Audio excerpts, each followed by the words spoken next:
అందరికీ నమస్కారం. Welcome to Shri Shubhankari channel. ఈరోజు మనం మన ఉభయ తెలుగు రాష్ట్రాల్లోనే గాక ఉత్తర దక్షిణ భారతంలో అత్యంత ప్రసిద్ధి చెందిన ఒక ముఖ్యమైన దేవాలయం గురించి తెలుసుకుందాం. ఆ దేవాలయమే భద్రాచలంలో వెలసిన శ్రీ సీతారామచంద్రమూర్తి స్వామివారి దివ్యక్షేత్రం. పవిత్ర గోదావరి నదీ తీరంలో వెలసిన ఈ క్షేత్రం భక్తులకు ఒక దివ్యధామం.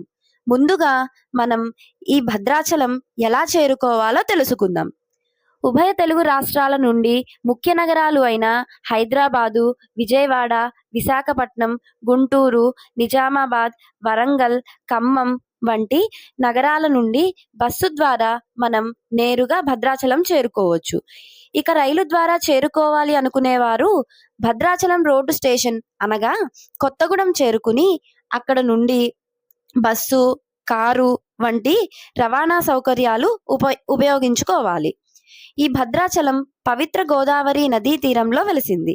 పూర్వం భద్ర మహర్షి శ్రీరాముని దర్శనం కోసం ఈ నదీ తీరంలో ఘోర తపస్సు చేయగా శ్రీ మహావిష్ణువు ప్రత్యక్షమయ్యి రామ సీత లక్ష్మణ సమేతుడై ఇక్కడ వెలుస్తానని వరమిచ్చాడు. భద్రుడే గిరిగా భద్రగిరి అయి, గిరి అంటే అచలం కావున భద్ర అచలంగా రాను రాను భద్రాచలంగా ప్రసిద్ధి చెందింది. తర్వాతి కాలంలో పోకల దమ్మక్కకు ఆ శ్రీరాముడే స్వప్నంలో స్వయంగా దర్శనమిచ్చి భద్రగిరిపై ఉన్న తనను కొలవమని చెప్తాడు. అప్పుడు ఆమె రాముని కనుగొని చిన్న మందిరం నిర్మించి పూజించేది.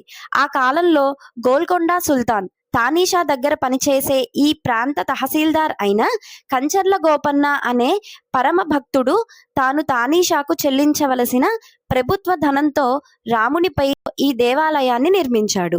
అందునీషా చెరసాల శిక్ష విధించగా ఆ గోపన్న ఆ చెరసాలలోనే ఎన్నో రామకీర్తనలు రచించాడు. గోపన్న భక్తికి మెచ్చిన రాముడు తానీషాకు ఇవ్వవలసిన ధనాన్ని రామ ప్రతిమతో ఉన్న బంగారు నాణాల ద్వారా చెల్లించి గోపన్నను బంధ విముక్తుణ్ణి చేస్తాడు. అంతేకాక గోపన్నను రామదాసు అనే నామంతో పావనం చేస్తాడు. అప్పటికీ ఇప్పటికీ ఎప్పటికీ కూడా ఈ క్షేత్రంలో ఆరుబయట జరిగే శ్రీ సీతారామచంద్ర స్వామి వారి కళ్యాణం కన్నుల పండుగే. ఈ క్షేత్రంలో ఉన్న భద్రగిరిపై చెవులు నిక్కించి వింటే రామ్ అనే శబ్దం వస్తుందని ప్రతీతి. కావున మీరు కూడా తప్పకుండా మన భద్రాచల శ్రీ సీతారామచంద్ర స్వామిని దర్శించి తరించండి.